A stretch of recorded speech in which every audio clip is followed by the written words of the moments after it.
वहाब दुरानी को यूं शरेआम पारस के साथ बदतमीजी करना पड़ने वाला है बहुत ही महंगा। वो पारस जो किसी का जरा बराबर भी लिहाज नहीं रखती, तो क्या वो वहाब दुरानी को ऐसे जाने देगी? क्या वहाब के सिक्योरिटी गार्ड के मना करने पर जवार अपनी ड्यूटीज को सरअंजाम देने से इनकार कर देगा, या वो वहाब दुरानी का मुंह तोड़ने वाला है?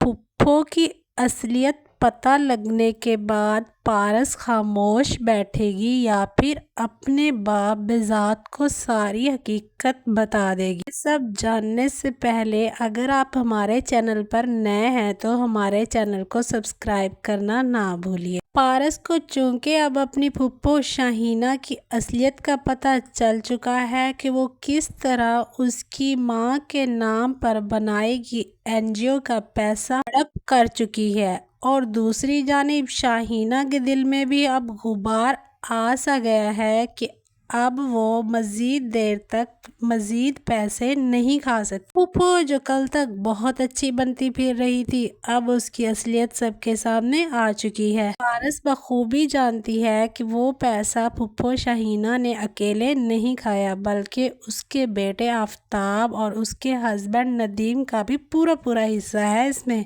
दूसरी जानिब आफ्ताब तो जवार को बिल्कुल भी बर्दाश्त नहीं कर पा रहा। वो जवार बख्त की इंसल्ट का कोई भी मौका हाथ से नहीं जाने देता। तो जी हाँ नाजरीन, कहानी कुछ इस तरह से शुरू होती है। पारस जब उस इलाके में जाती है जिसके नाम पर बहुत ज़्यादा डोनेशंस उसकी फूफो इसके बाप से वसूल कर चुकी है, तो उस इलाके की खस्ता हाली देखकर पारस बहुत शर्मिंदा होती है। जवार से कहती है कि लाखों करोड़ों के फंड्स हमने इस इलाके को सुधारने के लिए दिए हैं, ना यहाँ पे स्कूल बना ना ही कोई हॉस्पिटल। अब बहुत हो गया, अब मैं इसका सारा सिस्टम अपने हाथ में लूंगी। तो उस इलाके में हॉस्पिटल की इनॉग्रेशन करवाती है। कि ओपनिंग सेरेमनी में जब वो जाती है एज अ चीफ गेस्ट, तो वहाँ पर वहाब दुरानी भी आ जाता है। कि वहाब दुरानी पल पल की खबर रखता है इसके बारे में कि पारस कहाँ आती है, कहाँ जाती है, किससे मिलती है। वो तो बस मौके की तलाश में होता है कि कब उसका टकराव पारस के साथ हो।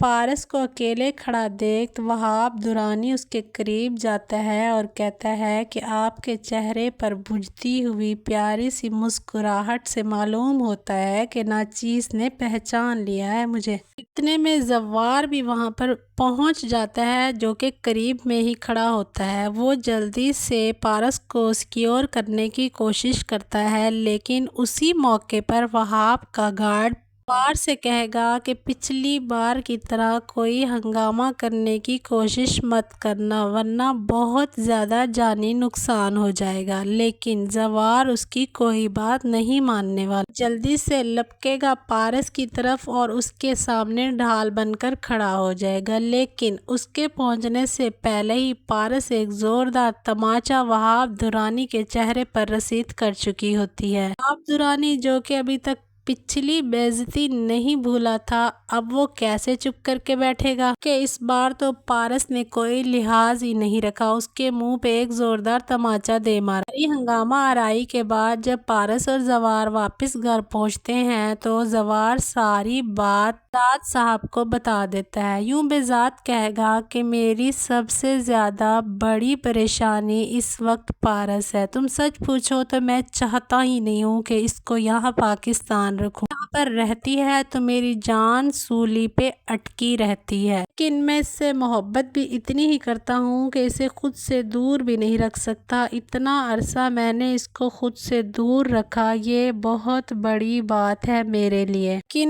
मेरी दुश्मनी की वजह से मैंने अपनी बीवी सालिहा को भी खो दिया। अब मेरे में इतना हौसला बिल्कुल भी नहीं है कि मैं अपनी जान से प्यारी बेटी पारस को भी खो बैठूं। कि जान की हिफाजत करना अब तुम्हारी जिम्मेदारी है। मैं खुदा के बाद सिर्फ तुम पे भरोसा करता हूँ कि तुम मेरी बेटी की बहुत अच्छे से हिफाजत करोगे। दूसरी जानिब अब आफ्ताब क्या करने वाला है? क्या वो वहाब दुरानी के साथ अब हाथ मिलाने वाला है? क्योंकि अकेले तो वो कुछ कर नहीं सकता और उसकी माँ शाहीना ने भी उसको साफ साफ मना कर दिया है। वो کوئی بھی ایسی ویسی حرکت نہیں کرے گا۔ لیکن آفتاب کا باپ ندیم اپنی ذلت کا بدلہ کے لیے اپنے ہی بیٹے کو استعمال کرے گا۔ وہ بتائے گا کہ ساری زندگی تمہاری ماں نے اور تمہارے ماموں نے مجھے کچھ بھی نہیں سمجھا، مجھے کبھی وہ عزت اور مقام نہیں دیا جو میں ڈیزرو کرتا تھا، لیکن اب میں یہ نہیں ہونے دوں گا کہ پارس تمہاری بھی اسی طرح سے تذلیل کرے یا تمہارے ساتھ شادی سے انکار کر دے۔ یہی لگتا ہے کہ جب تک زوار اس لڑکی کے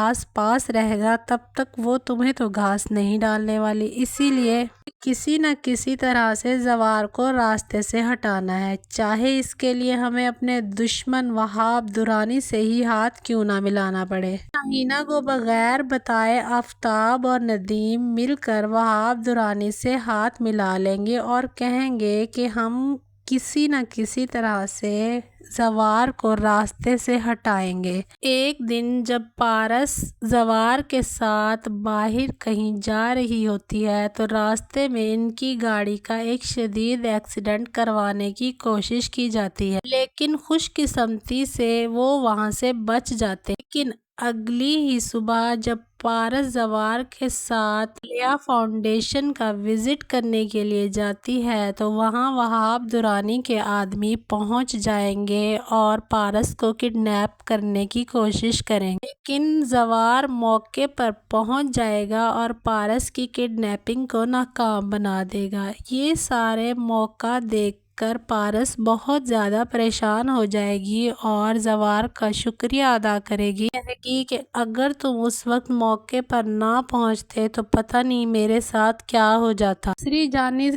پارس کے باپ کو بھی اس بات کا اندازہ ہو چکا ہے کہ آفتاب صرف باتوں کی حد تک ہی شیر بنتا ہے، در حقیقت وہ کچھ بھی نہیں کر سکتا۔ اس سے ایک ڈیٹا نکلوانے کے لیے کہا تھا، وہ بھی وہ صحیح سے نہیں نکلوا سکا تھا، تو وہ کیا ہی میری بیٹی کے قابل ہوگا۔ دل ہی دل میں بزاد صاحب نے بھی فیصلہ کر لیا ہے کہ وہ اتنے کم ظرف لڑکے کو اپنی بیٹی کا رشتہ نہیں دے گا۔ جب شاہینہ اپنے بیٹے آفتاب کا رشتہ لے کر آئے گی تو بزاد ٹال مٹول سے کام لے گا اور رشتے سے ایک طرح سے انکار کر دے گا۔ دوسری جانب زوار اور پارس میں انڈرسٹینڈنگ ہو رہی ہے۔ زوار پارس سے کہتا ہے کہ میں آپ کے ڈیڈ سے بات کروں گا، آپ پہ یوں بے جا پابندیاں نہ لگایا کرے، اس سے ہماری دوستی بھی متاثر ہوتی ہے۔ یہ سن کر پارس کو بہت غصہ آتا ہے اور وہ کہے گی کہ تم میرے کب سے دوست بن گئے۔ زوار پارس کو مزید تنگ کرتے ہوئے کہے گا کہ کیوں نہیں، ہم دونوں دوست نہیں ہیں کیا؟ پھر پارس کہے گی کہ تم اپنے کام سے کام رکھو، میرے ساتھ زیادہ فری ہونے کی ضرورت نہیں ہے۔ لیکن وہاب درانی کا کیا ہوگا اگلا وار، یہ سب جاننے کے لیے ہمارے چینل کو سبسکرائب کرنا نہ بھولیں۔